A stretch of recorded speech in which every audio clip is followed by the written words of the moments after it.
ថៃមិនចង់ឈប់បាញ់ទេក៏ប៉ុន្តែថៃមានរងសម្ពាធថៃមិនចង់ឈប់បាញ់ទេតែថៃរងសម្ពាធអូខេមូលហេតុដំបូងថៃអត់ចង់ឈប់បាញ់ពីព្រោះថៃបំផ្លាញលោកហ៊ុនសែនអត់ទាន់គ្រប់គ្រាន់ថៃមិនទាន់ចង់ឈប់បាញ់ទេពីព្រោះថៃបំផ្លាញលោកហ៊ុនសែនមិនទាន់គ្រប់គ្រាន់ក៏ប៉ុន្តែថៃមានសម្ពាធថៃទទួលរងសម្ពាធពីអន្តរជាតិថៃទទួលរងសម្ពាធពីអន្តរជាតិដែលថៃត្រូវឈប់បាញ់ប្រទេសនីមួយមានអូស្ត្រាលីមានអីចឹងរៀងរាល់ថ្ងៃប្រទេសនីមួយបានអំពាវនាវឲ្យឈប់បាញ់ប្រទេសនីមួយអំពាវនាវឲ្យកាត់បន្ថយជាបន្ទាន់នៅការច្បាំងគ្នាដូច្នេះថៃទទួលសម្ពាធថៃមិនទាន់ទទួលការថ្កោលទោសទេតែថៃទទួលសម្ពាធជារៀងរាល់ថ្ងៃថៃទទួលសម្ពាធជារៀងរាល់ថ្ងៃនេះថៃអត់ចង់ឈប់បាញ់ទេប៉ុន្តែដោយសារសម្ពាធថៃត្រូវតែឈប់បាញ់បន្តមកទៀតវាអាស្រ័យទៅលើកម្ពុជាតើកម្ពុជាលំអិតនៅកិច្ចការឈប់បាញ់នេះបានលឿនប៉ុណ្ណាបើកម្ពុជាលំអិតការឈប់បាញ់បានលឿនការឈប់បាញ់នឹងបន្តមានន័យថាការឈប់បាញ់នឹងបន្តហើយបើកម្ពុជាប្រឹងលំអិតការឈប់បាញ់និងលក្ខខណ្ឌតាក់ទងនឹងការឈប់បាញ់ឲ្យលំអិតទៀងទាត់កម្ពុជានឹងអាចឈប់បាញ់បានយូរហើយនៅពេលដែលកម្ពុជាឈប់បាញ់បានយូរកម្ពុជាត្រូវរកវិធីភាគទី2ដើម្បីបន្តការឈប់បាញ់ឆ្ពោះទៅរកសន្តិភាពនិងការស្ដារឡើងវិញវាត្រូវការពីខែមករាក្រោយនេះទៅទល់ខែមិថុនាវាត្រូវការ6ខែណាអញ្ចឹងបញ្ជាក់ម្ដងទៀតកម្ពុជាចង់ឈប់បាញ់ភាគីថៃមិនចង់ឈប់បាញ់ក៏ប៉ុន្តែភាគីថៃរងសម្ពាធដែលតម្រូវការឲ្យវាឈប់បាញ់ដូច្នេះនៅពេលដែលយើងទៅព្រមឈប់បាញ់ជាមួយវាយើងត្រូវប្រឹងប្រែងការងារយើងឲ្យលំអិតដើម្បីនឹងចងឲ្យជាប់បទឈប់បាញ់ហើយនឹងខំប្រឹងធ្វើអ្វីចងឲ្យជាប់បទឈប់បាញ់នោះឲ្យបានរហូតទៅដល់ចំណុចមួយក្នុងរយៈពេល6ខែហ្នឹងទៅដល់ចំណុចស្ដារឡើងវិញនោះកម្ពុជាអាចមានសន្តិភាពត្រូវការ6ខែឥឡូវខែធ្នូវាត្រូវការ6ខែទៅដល់ខែមិថុនាទើបកម្ពុជាអាចនឹងបើសិនជាកម្ពុជាចងឲ្យជាប់លំអិតកម្ពុជាអាចឈានទៅដល់ការស្ដារឡើងវិញនេះគឺជាការសន្និដ្ឋានរបស់ខ្ញុំត្រូវការ6ខែណាហើយសូមបងប្អូនជ្រាបណានៅពេលដែលយើងចង់បានការឈប់បាញ់គោលដៅរបស់យើងគឺចង់ស្ដារឡើងវិញនៅពេលដែលយើងស្ដារឡើងវិញបងប្អូនប្រិយមិត្តកូនចៅទាំងអស់កុំលើករឿងបាត់ដៃបាត់អីយកមកនិយាយគោលដៅមួយសិនអាទិភាពគេហៅថា priority is to implement a ceasefire and make sure that the ceasefire stay until ceasefire mature enough to restore peace and normalcy បងប្អូនកុំយករឿងទឹកដីរឿងបលាលួសរឿងអីយកមកនិយាយរឿងអីហ្នឹងអត់ទេណាបងប្អូនត្រូវយល់អំពី priority ត្រូវយល់អំពីអាទិភាពណាបងប្អូនដូចឧទាហរណ៍ថាភ្លើងឆេះផ្ទះណាបើបងប្អូនឃើញភ្លើងឆេះផ្ទះហើយបងប្អូនដាក់គោលដៅថាត្រូវពន្លត់អគ្គិភ័យបងប្អូនអត់អាចនិយាយថាស្អីដទៃទៀតទេត្រូវខំប្រឹងពន្លត់អគ្គិភ័យអាហ្នឹងគេហៅថាអាទិភាពហ្នឹងគឺយើងធ្វើអីតែសំខាន់មុនហើយត្រូវយកចិត្តទុកដាក់ធ្វើគោលដៅហ្នឹងដោយមិនងាករេដោយមិនគិតអ្វីទេទម្លាក់ចោលទាំងអស់ធ្វើរឿងហ្នឹងមុនហ្នឹងហៅថាអាទិភាពអញ្ចឹងបងប្អូនត្រូវយល់ថាបងប្អូនលើកពេលនេះបងប្អូនលើកពីរឿងទឹកដីបងប្អូនលើកពីស្អីបងប្អូនលើកបានទាំងអស់ក៏ប៉ុន្តែបងប្អូនបើបងប្អូនជារាជការបងប្អូនអត់អាចជប់បាញ់បានទេអត់អាចជប់បាញ់បានទេបងប្អូននិយាយពីរឿងឈ្នះចាញ់បងប្អូននិយាយពីរឿងទឹកដីបងប្អូននិយាយរឿងបលាលួសបងប្អូននិយាយពីរឿងបាត់បង់ទឹកដីបើបងប្អូននិយាយតែរឿងហ្នឹងគឺបងប្អូនមិនទាន់អាចជប់បាញ់បានទេមិនទាន់អាចជប់បាញ់បានអញ្ចឹងរាជការគិតខ្លួនឯងថាតើ អនុវត្តយ៉ាងម៉េចឲ្យវាឈានទៅដល់ការឈប់បាញ់ហើយដល់ពេលការឈប់បាញ់ហើយក៏អត់ទាន់អបអអីបានទេអត់ទេគឺត្រូវតែខំប្រឹងចងឲ្យជាប់បទឈប់បាញ់ហ្នឹងវាត្រូវការ6ខែដើម្បី restore គឺដើម្បីស្ដារឡើងវិញណាបងប្អូនមិនមែនជារឿងកើតមួយថ្ងៃពីរថ្ងៃទេហើយបងប្អូនមិនគឺថាបើរាជការចងមិនជាប់ទេបាញ់ថ្ងៃទៀតបាញ់4-10ថ្ងៃទៀតអញ្ចឹងទៅតម្លាក់ក៏បាយខ្ទេចអស់ទៅឈប់បាញ់ទៀតឈប់បាញ់ទៀតអញ្ចឹងទៅចងអត់ជាប់តម្លាក់ក៏បាយទៀតទៅយូរទៅមួយចំហៀងប្រទេសកម្ពុជាខ្ទេចហើយក៏ទុកពេលឲ្យសៀមវាទិញគ្រាប់យកមកតម្លាក់ដែរគោលដៅរបស់វាអត់មានមកយកដៃខ្មែរទេគោលដៅរបស់វាគឺបំបាក់ហ៊ុនសែនឲ្យអំណាចហ៊ុនសែនដួលបងប្អូនដឹងទេពាក្យថាវាយបំបាក់ជើងកងទ័ពហ៊ុនសែនគឺវាយបំផ្លាញអំណាចហ៊ុនសែនលោកហ៊ុនសែនបងប្រុសខ្ញុំផ្កាយព្រឹកខ្ញុំប្រាប់បងឯងត្រង់ដរាបណាបងឯងនៅរស់ថៃអត់ដកទេតែបើបងឯងនៅរស់ហើយបងឯងចង់ឲ្យកូនបងឯងកាន់អំណាចបងឯងត្រូវតែខំប្រឹងធ្វើបងឯងអត់មានច្រកចេញទេចិនក៏មើលឃើញបងឯងមនុស្សយ៉ាប់យួនក៏ជាច្បាយបងឯងក៏ឃើញបងឯងយ៉ាងឆ្លើយដាក់គេថៃក៏វាស្អប់បងឯងគ្មានដូណាល់ត្រាំឯណាមកជួយបងឯងទេវាតើតែបងឯងនឹងឲ្យអំណាចទៅកូនបងឯងហើយបងឯងចង់និយាយអីជាមួយកូននិយាយទៅប៉ុន្តែបងឯងកុំឲ្យចាប់ក្បាលម៉ៃហ្វូនដើម្បីស្ដារតកូលហ៊ុនឲ្យនៅនឹងបើមិនចឹងទៀតតកូលហ៊ុនក៏លាយដែរពីព្រោះបងឯងមានកម្លាំងតពូជសៀមវាមានកម្លាំងតចំនួនបងឯងប្រើក្បាលមួយគិតសៀមវាប្រើក្បាលមិនដឹងប្រមាណនេះគិតបងឯងអត់មានផែនការទេបងឯងធ្វើតាមសភាពការវាឡើងវាចប់បងឯងទៅសៀមវាមានផែនការហើយពីក្រោយខ្នងបងឯងច្បាយបងឯងអត់ចូលចិត្តបងឯងទេកំពុងតែមានផែនការហើយខាងជើងបងឯងគេស្ដាយលុយ20,000 លានដែលគេដាក់នៅកម្ពុជាដូច្នេះគេកំពុងតែកលែកមើលយួនហើយនឹងសៀមតើយួននឹងសៀមអាចឲ្យគេស្រង់ដើមទេបើយួននឹងសៀមប្រាប់ថាអូខេ20,000 លានរបស់ចិនឯងនៅកម្ពុជាមិនប៉ះពាល់ទេគេប្រឡែងបងឯងពីព្រោះគេចាប់បងឯងជាមនុស្សដែលវិនិយោគមិនបានវាជា not profitable investment China doesn't want to invest in you anymore because you are out of control Vietnam doesn't like you anymore because you betray them. You spit out words that they don't like it. The Thai military just don't like you because they see you are a gangster. Only មានតែប្រជាជនខ្មែរមួយចំនួននេះដែលជឿបងឯងតែស្រឡាញ់បងឯងរួមទាំងខ្ញុំផងអញ្ចឹងបងឯងរត់ច្រកចាញ់ហើយបងឯងឥឡូវត្រឹមជាកែខ្ញុំមិនមែននិយាយលេងទេណាបងឯងអស់ក្បាច់ហើយណាថងខ្លួនលើកនេះអស់ក្បាច់ហើយហើយបើបងឯងនៅតែចេះថាអញនៅមានក្បាច់ទៀតអត់ទេបងឯងអស់ក្បាច់ហើយសតវត្សទី21បងឯងអត់ព្រមដូរបងឯងជាជើងឯក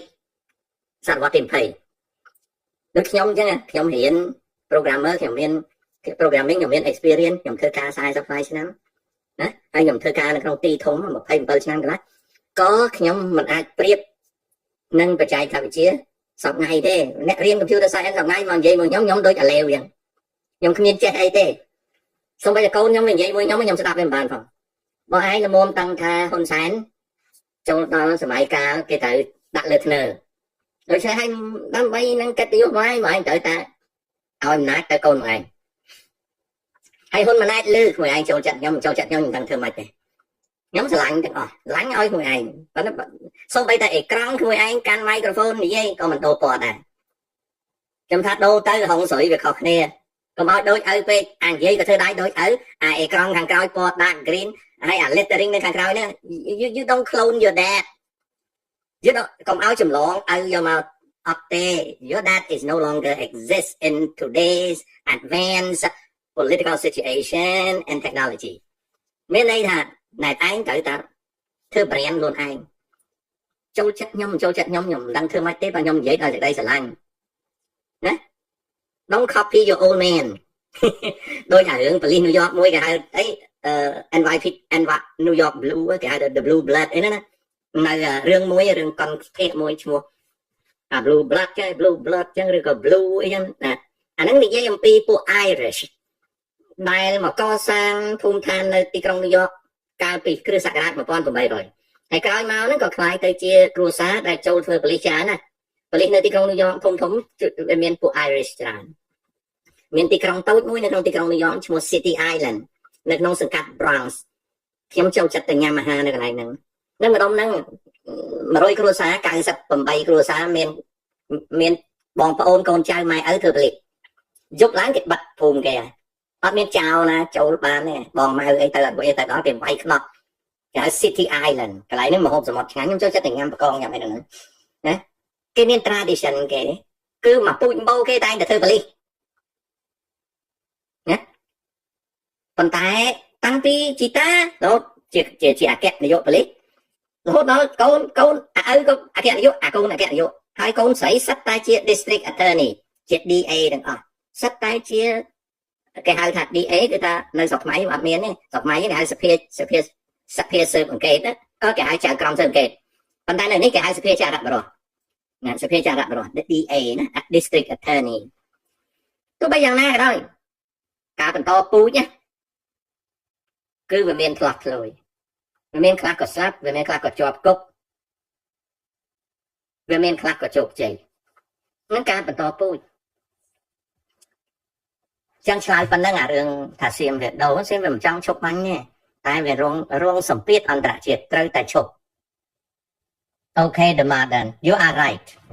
ណា the modern និយាយពីរឿងទេសីហាហ្នឹងខ្ញុំយល់ឃើញថាទេសីហាសំគួរដែរតែអាចធ្វើកិច្ចការបានតែរឿងពុកលួយអីខ្ញុំដឹងទេណាដឹងតែកូលទេជាស្ដេចក្រាញ់ណាlate night លោកតាធ្លាប់និយាយថាវិស័យអចលនទ្រព្យប្រហែលលែងមានកំណើនទៀតហើយពាក្យថាលែងមានកំណើនទៀតហើយមិនមែនរហូតទេពេលនេះទីផ្សារអចលនទ្រព្យផ្ទះសម្បែងនិងដីធ្លីកំពុងតែដាំក្បាលចុះវាត្រូវការពេល5ឆ្នាំណាវាត្រូវការពេល5ឆ្នាំដើម្បីវាងើបរួចតែបើសភាពការប្រទេសកម្ពុជាយើងដូចសប្តាហ៍ហើយអូសបន្លាយវាគ្មានថ្ងៃងើបរួចទេធម្មតា market វាមានចុះហើយវាមានឡើងណាការធ្លាក់ចុះនៃទីផ្សារដីធ្លីអចលនទ្រព្យវាដាំក្បាលចុះណាចាឯងមើលឃើញនៅប្រទេសកម្ពុជាផ្ទះសំណង់ផ្ទះសម្បែងគេបោះបង់ចោលប្រមាណ10000ខ្នងណាហើយដីធ្លីចំណាំមើលនៅប្រទេសកម្ពុជាជាប្រទេសសាហាវណាខាងឆក់ប្លន់បើដីវាឡើងថ្លៃអាការឆក់ប្លន់ដីធ្លីវាកើតឡើងឥឡូវការឆក់ប្លន់ដីធ្លីមិនសូវមានទេដោយសារអីដោយសារមនុស្សលក់ដីវាមិនដាច់អូខេអញ្ចឹងយើងមើលទៅដឹងរឿងហ្នឹងកសាងសេដ្ឋកិច្ចឡើងវិញរៀបចំសណ្ដាប់ធ្នាប់សង្គមបាទត្រឹមត្រូវយល់យ៉ាងណាដែរចំពោះ T50 ទម្លាក់ក្របបែកគ្មានយល់អីទេចៅយកចិត្តទុកដាក់នឹងសង្គ្រាមចំណែកខ្ញុំយកចិត្តទុកដាក់នឹងគោលដៅដែលសៀមវាយដែលចៅសួរហ្នឹងចៅយកចិត្តទុកដាក់នឹងសង្គ្រាមខ្ញុំអត់យកចិត្តទុកដាក់សង្គ្រាមទេខ្ញុំសង្គ្រាមខ្ញុំដឹងថាមានហើយអ្វីដែលខ្ញុំផ្សាយអាT50ហ្នឹងខ្ញុំផ្សាយមុនខ្ញុំជាខ្មែរម្នាក់នៅក្នុងពិភពលោកដែលនិយាយថាសៀមប្រើT50ណាមួយថ្ងៃពីរថ្ងៃក្រោយមកឬក៏ចូលដល់3ថ្ងៃទើបក្រសួងការពារជាតិ identify យន្តហោះថាជា T50 គឺថ្ងៃទី24នេះណាដែល T50 នេះអា T50 ហ្នឹងខ្ញុំប្រាប់តាំងពីមុនថាវាប្រើហើយមិនមែននឹងបញ្ចេញតើទេវាបានទម្លាក់ក្របបែកនៅកម្ពុជាហើយខ្ញុំនិយាយ2-3ថ្ងៃទៅក្រសួងការពារជាតិនិយាយហើយមានព័ត៌មានមួយទៀតដែលខ្ញុំនិយាយម្ដងថ្ងៃនេះខ្ញុំនិយាយអស់5ថ្ងៃហើយអស់មួយអាទិត្យហើយតែក្រសួងការពារជាតិអត់ដែលនិយាយសោះរហូតដល់ថ្ងៃនេះនាវាចម្បាំងថៃតាំងពី2គ្រឿងរហូតដល់6គ្រឿងបានរំលោភចូលក្នុងដែនទឹករបស់កម្ពុជាដែលនាវាចម្បាំងរបស់ថៃសៀមចូលចិត្តមែនតើរហូតដល់ខ្មែរយើងឈរនៅលើគោកខេត្តកោះកុងមើលឃើញអត់ចាំបាច់កែវឆ្លុះទេមានន័យថាចម្ងាយនាវាចម្បាំងសៀមនឹងចូលចិត្តដែនគោកកម្ពុជាចិត្តក្រោម10គីឡូម៉ែត្រដែលបង្ហាញឲ្យឃើញថា វាចូលក្នុងដែនទឹកផ្ទៃក្នុងកម្ពុជាទៅហើយព្រោះដែនសមុទ្រហ្នឹងវាមានដែនទឹកផ្ទៃក្នុងបន្ទាប់មកវាមានបន្ទាត់មូលដ្ឋានឆ្នាំ82ហើយនៅខាងមុខហ្នឹងគឺដែនទឹកបូរណភាពដែនទឹកបូរណភាពហើយនៅខាងមុខដែនទឹកបូរណភាពហ្នឹងគេហៅដែនទឹកបន្តអាហ្នឹងវា44គីឡូម៉ែត្រអញ្ចឹងបើយើងមើលពីច្រាំងទៅនៅខេត្តកោះកុងណាច្រាំងខេត្តកោះកុងគឺទៅទល់បន្ទាត់មូលដ្ឋានវាមានចាប់ពី100ម៉ែត្ររហូតទៅដល់ប្រមាណជាជាង10គីឡូម៉ែត្រជាង10គីឡូម៉ែត្រនៅមុខក្រុងខេមរៈភូមិន្ទអីយើងមើលទៅចាប់ពីចាំយាមទៅប្រហែលជា100ម៉ែត្រអញ្ចឹងយើងចុះមកខាងត្បូងយើងអាចនៅក្នុងឆ្នេរកោះកោះកុងទៅដល់ខ្សែបន្ទាត់មូលដ្ឋានប្រហែលជាជាង10គីឡូម៉ែត្រនៅចំពីមុខកោះកុងហ្នឹងដែលយើងឃើញទឹកសមុទ្រនៅជាប់កោះកុងគេហៅថាដែនទឹកផ្ទៃក្នុងដែនទឹកផ្ទៃក្នុងអង់គ្លេសហៅថា internal water អាហ្នឹងតែចូលមកគឺកងទ័ពនិងរាជការកម្ពុជាត្រូវតែបាញ់ហើយវាចូលមកហើយយើងអត់ហ៊ានបាញ់វាទេណាវាចូលមកហើយយើងមានបាញ់វាអីយើងអត់មានបាញ់វាទេវាមក3 4គ្រឿងវាមក3គ្រឿងតាំងអាតូចមួយគ្រឿងហើយវាហោះទៅធម្មភារចក្រនៅលើដែនទឹកផ្ទៃក្នុងយើងរាជការមានផ្សាយមួយម៉ាត់ទេខ្ញុំនិយាយមួយទឹកហើយនិយាយ5ថ្ងៃហើយមកដល់ពេលនេះវាមួយទឹកហើយ7ហើយអត់ឃើញនិយាយអត់ឃើញសោះតាំងពីវាយកោះតាំងពីមុនវាយកោះយកខ្ញុំអ្នកនិយាយមុនគេថានាវាហ្នឹងដំបូងវាចាញ់ពីកោះចាងកោះគុតណាកោះចាងកោះគុតដល់វាមកដល់ដែនសមុទ្រវាមិនមែននៅក្នុងដែនសមុទ្រខាងក្រៅមុខមូលដ្ឋានយើងទេមុខបន្តមូលដ្ឋានយើងវារាតត្បាតចូលទៅដល់ដែនទឹកផ្ទៃក្នុងនៃកម្ពុជាគេហៅថា internal water of Cambodia ហើយស្អីទៅ internal water of Cambodia វាមិនមែនជាដែនសមុទ្រទេគឺដែនដីយើងហ្មងហើយក្រសួងការពារជាតិអត់មាននិយាយមួយម៉ាត់អត់និយាយម៉ាត់អានេះចំណុចមួយទៀតខ្ញុំសូមបញ្ជាក់ពាក្យអាដីគោកយើងនៅកោះកុងណាចាប់ពីភូមិចាំយាមទៅណាខ្ញុំខ្ជិលបើកពេលវែងកុំអីខ្ញុំបង្ហាញផែនទីព្រោះខ្ញុំមានផែនទីពីដីគោកយើងទៅចាប់ពី100ម៉ែត្រចូលទៅក្នុងទឹករហូតដល់ប្រហែលជាជាង10គីឡូម៉ែត្រអាហ្នឹងគឺដែនទឹកផ្ទៃក្នុងយើងតម្រាំយើងទៅដល់ចំណុចនៃបន្ទាត់មូលដ្ឋានអាហ្នឹងដែនទឹកផ្ទៃក្នុងយើងណាអាហ្នឹងគេមិនហៅសមុទ្រទេគេហៅទឹកផ្ទៃក្នុងដល់ពេលហួសពីហ្នឹងទៅវាមានបន្ទាត់មួយត្រង់ពីកោះពូលវ៉ៃមកពីកោះអាចសេះមកប្រតិកោះមួយខ្ញុំមិនចាំឈ្មោះកោះហ្នឹងទេហើយក៏បន្តមកចាំយាមដែនគោកយើងហ្នឹងគេហៅថាបន្ទាត់មូលដ្ឋានដែលអង់គ្លេសហៅថា baseline នៅពីមុខ baseline ហ្នឹងយើងវាស់22គីឡូម៉ែត្រយើងវាស់ទៅមក22គីឡូម៉ែត្រស្មើនឹង12 nautical mile យើងវាស់12គីឡូម៉ែត្រយើងបង្កើតបាននៅដែនទឹកផ្ដាច់មុខរបស់យើងដែរហៅថាទឹកបូរណភាពគេហៅថាដែនទឹកបូរណភាពឬក៏គេហៅថាសមុទ្របូរណភាពដែលភាសាអង់គ្លេសគេហៅថា territorial sea វាបូរណភាពរបស់យើង22គីឡូម៉ែត្រទៅដល់ចំណុច22គីឡូម៉ែត្រហ្នឹងយើងវាស់ទៅមុខទៀត22គីឡូម៉ែត្រទៀតគេហៅថា contiguous zone តំបន់ទឹកបន្តណា contiguous zone contiguous the continue territorial water អញ្ចឹងបើយើងថយមកបន្ទាត់មូលដ្ឋានវិញមានន័យថា44គីឡូម៉ែត្រនៅមុខបន្ទាត់មូលដ្ឋានគឺជាដែនទឹករបស់យើងផ្ដាច់មុខទៀតដែនសមុទ្ររបស់យើងផ្ដាច់មុខពីព្រោះវា22គីឡូម៉ែត្រវាជាតំបន់ដែនទឹកបូរណភាព22គីឡូម៉ែត្រទៀតជាដែនទឹកបន្តណាបន្តមកទៀតយើងថយមកបន្ទាត់មូលដ្ឋានវិញហើយយើងវាស់200 nautical mile ស្មើនឹងប្រហែលជា370គីឡូម៉ែត្រ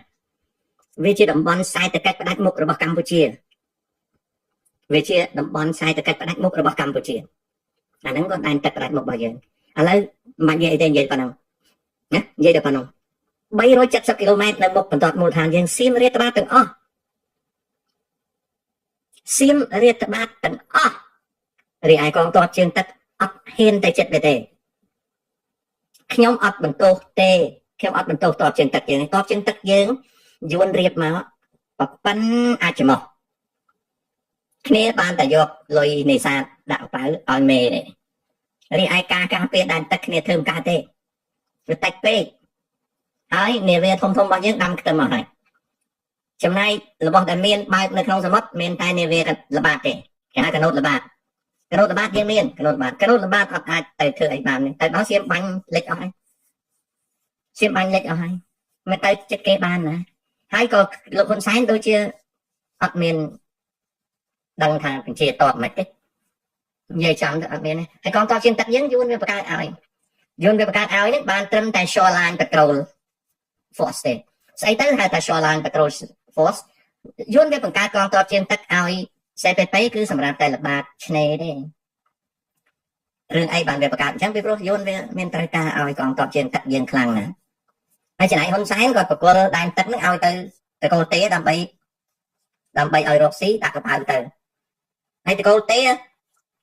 មួយចំនួនតាំងពីទេវិនទេអីក៏ត្រូវស្ដាប់តាមយួនត្រូវខំប្រឹងរកស៊ីប្រមូលលុយដាក់កប៉ៅតែมันអាចនឹងទៅតបមានគំនិតអីទេតែកូទេក៏គ្មានអ្នកណាមានគំនិតទៅពង្រីកសមត្ថភាពអីទេអញ្ចឹងអាកងទ័ពជើងទឹកយើងហ្នឹងវាទៅអញ្ចឹងមិនដឹងធ្វើម៉េចក៏យើងមិនដឹងបន្ទោសទេប៉ុន្តែអានាវាចម្បាំងដែលសៀមវាលុកចូល6គ្រឿងបោកនឹងនាវាតូចទៀតមិនដឹងប្រហែលគ្រឿងទេណាហើយនៅពេលដែលវាចូលហ្នឹងណាទូកនេសាទសៀមដែលវាមកនេសាទហ្នឹងពួកកងទ័ពជើងទឹកវាហ្នឹងអត់ថាអីទេប៉ុន្តែបើមានកណូតខ្មែរណាបោះកងទ័ពជើងទឹកយើងទៅចិត្តវាចុយម៉ាយរបស់វាឡើងដល់អញ្ចឹងស្ងាត់ជ្រាបបានជាប្រជាជននៅកោះកុងនឹងមើលឃើញនឹងភ្នែកហើយក្រសួងការពារជាតិអត់ផ្សាយទេ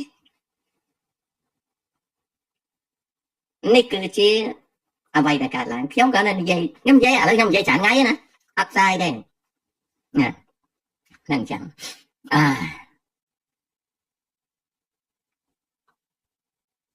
រឿងតេ50ទម្លាក់ហ្នឹងខ្ញុំគឺជាខ្មែរមុនគេក្នុងពិភពលោកដែលប្រាប់ថាតេ50ហ្នឹងសៀមវាចាញ់ប្រើហើយណាកូនណាវាចាញ់ប្រើហើយលោកតាគិតថាថៃបំផ្លាញ scammer នៅតាមព្រំដែននេះហើយតើ scam អាចធូរស្បើយជាអត់ទេកូន scam នៅស្រុកខ្មែរគឺជាអាណាចក្រ scam ណាអាណាចក្រ scam កូនឯងដឹងទេកូនខ្ញុំនៅរាប់ពាន់គីឡូពីកម្ពុជាតែខ្ញុំបានទទួលព័ត៌មានយ៉ាងច្បាស់រហូតដល់មានវីដេអូថតផ្ញើមកឲ្យខ្ញុំទៀតតែខ្ញុំមិនផ្សាយវីដេអូទេខ្ញុំប្រើប្រាស់វីដេអូនេះជាផុសតាងនៃការសិក្សារបស់ខ្ញុំទេកូនឯងដឹងទេរាជការខ្មែរប្រើរថយន្តរាជការខ្មែរមិនដឹងថ្នាក់ណាទេគឺប្រើរថយន្ត bus រថយន្ត mini bus រថយន្ត van និងរថយន្ត mini van របស់រាជការមិនមែនរបស់កងទ័ពទេណាវាជាឡាន bus វាជាឡាន bus តូចវាជា van និងវាជា van តូចបានបញ្ជូនរថយន្តអស់ហ្នឹងទៅទទួលយក scammer ទាំងចិនទាំងបរទេសជាពិសេស scammer ចិនទៅទទួលយក scammer ចេញពីកន្លែង scammer ហើយដឹកយកមកដេកសន្តាគារក្នុងណាបាយទឹកចំណៃចំណប់អី scam វាចាញ់លុយខ្លួនវាប៉ុន្តែដឹកវាមករាជការយើងណាត្រូវបានគេថតទុកថាបានបញ្ជូនរថយន្តទៅដឹក scammer ពីអាគារ scam នៅព្រំដែនហ្នឹងឲ្យពួក scam ហ្នឹងចាក់ចាញ់មកដេកអូតែលមកដេកស្អីនៅខាងក្នុងស្រុកហ្នឹងនៅពេលដែលរាជការយើងអត់មានយកឡានទៅដឹកប្រជាជនភៀសខ្សាត់ទេខ្ញុំនៅរាប់ពាន់គីឡូពីស្រុកកំណើតខ្ញុំមិនលើករឿងហ្នឹងមកស្ដីឲ្យរាជការឬមករិះគន់រាជការប៉ុន្តែជារឿងពិតខ្ញុំឃើញទាំងវីដេអូទៀត scammer នៅស្រុកខ្មែរមានឡានជិះសិតតែម៉ាស៊ីនត្រជាក់អ្នកដែលយកឡានទៅដឹកហ្នឹងគឺរាជការណាមិនដឹងជារាជការថ្នាក់ណាទេប៉ុន្តែឬក៏មិនដឹងថាតើ scammer ហ្នឹងវាចាញ់លុយឲ្យរាជការប្រមាណទេប៉ុន្តែរាជការអត់បានដឹកជនភៀសសិតទេជនភៀសសិតខ្លះម៉ូតូខ្លះគោយន្តណាខ្លះក៏តោងឡានគេ quê thế này nó ở miền Nam đặt tên xém cái miền Nam đặt chôn thiệt sắc kê dương ở miền này tại rich cá miền Nam tại bầm ra xây và cắm đặt scammer trôi nông sóc ở miền ở tại đây cần tới đó đặt tranh ở hết bạn chia xém nắng về thọt đằng thật đặt ở hết về đặt bánh nhà kia xém về ở hiện bánh nhà kia là miền scammer nào bệnh nhỉ về phố nơi không nắng về miền chôn triệt về thơ scammer này hãy về miền chôn triệt chẳng ở việc bánh kia nó việc bánh tới việc thử cả chẳng nó bạc về chẳng có hiện bánh nhỉ hãy trong này để ca dương cho làm đặt scammer để ca dương đặt scammer hay scammer nó sọc máy bom ôn đằng thuần này thay để ca score scammer chứ bạn nè chứ bạn đôi phải chia chôn tay tam non chẳng bạn chỉ sọc dương nó về cho không bằng chi mà ngay na cái nhích của bạn đây con ơi ngay na cái đặt tô của bạn đây về pro sọc dương cái gì là chat scam đây cái hai là the kingdom of scam á scam state đây nâng chân á nâng chân ca vay bà ha rồi bỏ xiêm là về thơ nữa về chia sạc khay căn thế về chia sạc khay căn ta về thơ đâu nồng niêm ta về thơ đi hãy dương gật đăng đây ta về đặt phần tục nó mà lơ hôn sai men bàn tay scam nè na rồi xì mùi scam cứ khmái cho xiêm rồi xì mùi scam hãy cho lại là ấp tại Việt Nam đi kìa rồi xì ấp tại Việt Nam thế khi mình rồi xì cho mùi scam vì pro khi rộp lôi bán trôi không học lại cái kế đó mà chăm bách dốt chỉ nấu bò và phẻ tê con anh sửa tá con anh đăng này con anh đăng Richka dọn làn tại đặt scam đây đặt scammer Richka mình bán đặt chôn cái sắc đặt scammer ok chẳng chăm lao cứ tham ý scamនៅពេញទឹកពេញដី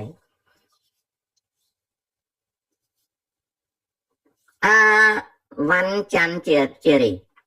មិនបាច់រត់ពីបៃលិនទេគ្រាន់តែសម្គាល់ថាបើមានប្រទេសកងទ័ពអានឹងបានយើងទៅឆ្ងាយ1គីឡូ2គីឡូណានៅបៃលិនយើងមើលតើមានផ្លូវប្រមាណខ្សែចាក់ទៅបៃលិនផ្លូវចាក់កស៊ូណាតើផ្លូវចាក់ទៅបៃលិនហ្នឹងប្រមាណខ្សែផ្លូវដែលចាក់ទៅបៃលិនប្រមាណខ្សែផ្លូវចាក់កស៊ូវាមានប្រមាណខ្សែហើយផ្លូវហ្នឹងមានស្ពានប្រវែងជាង200ម៉ែត្រឬទេបើផ្លូវណាចាក់កៅស៊ូហើយមានស្ពានប្រវែងជាង200ម៉ែត្រកុំនៅជិតស្ពានហ្នឹងកុំនៅជិតស្ពានហ្នឹងកុំលក់ដូរកុំអីនៅជិតស្ពានហ្នឹងយើងប្រយ័ត្នប្រយែងណាតែប៉ុណ្្នឹងទី1កុំនៅជិតប្រទេសទាហានទី2កុំនៅជិតស្ពានដែលមានប្រវែងជាង200ម៉ែត្រដែលសាងសង់នៅលើផ្លូវប្រតិក្រឡាចូលបៃលិនបើវាមានសង្គ្រាមថៃវាទម្លាក់លើបន្ទាយវាទម្លាក់លើស្ពានតែប៉ុណ្្នឹងទេយើងអត់មានធ្វើបាបយើងទេអត់មានត្រូវការភៀសខ្លួនទេលើកឡើងតែយើងនៅជាប់ព្រំដែនហើយសៀមវាផ្លោងអាហ្នឹងយើងត្រូវតែដកចាញ់ព្រោះវាផ្លោងណាតែបានទេតែប៉ុណ្្នឹងទេឆ្លើយប៉ុណ្្នឹង